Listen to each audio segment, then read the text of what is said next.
Куттуктайм, эркек экен.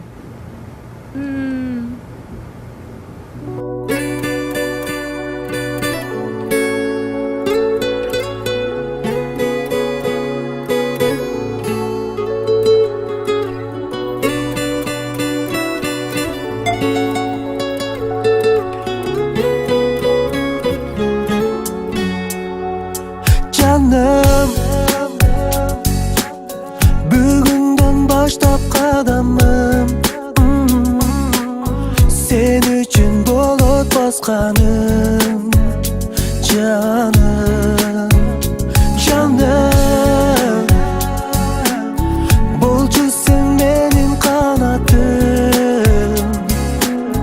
Üydögü cangan çırağım.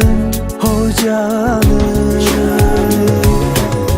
atenemdin dilegi, hıymandu bolsun kelini. Kız kütüp жүрüp jetpegen,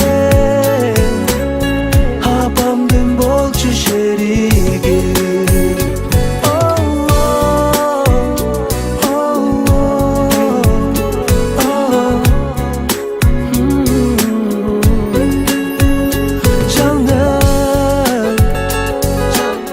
Bolçu sen benim keregen,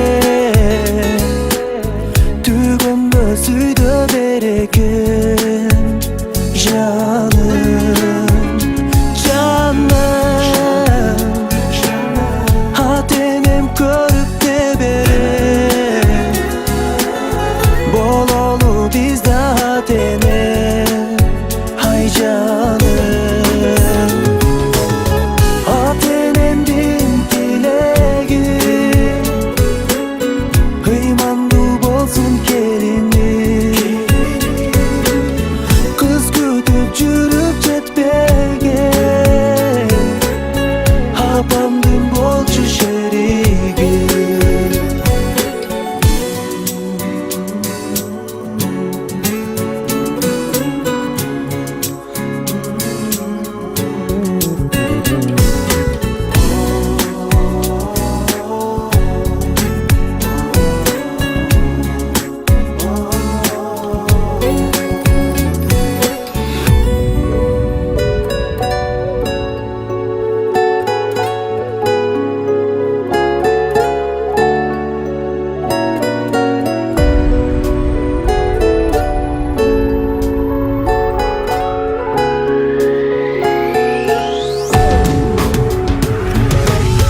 Atenemdin dilegi,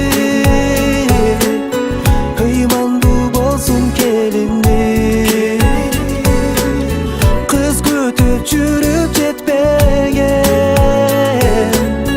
apamdın bolçu şerigi. Kız kütüp жүрüp jetpegen, apamdın bolçu gelini.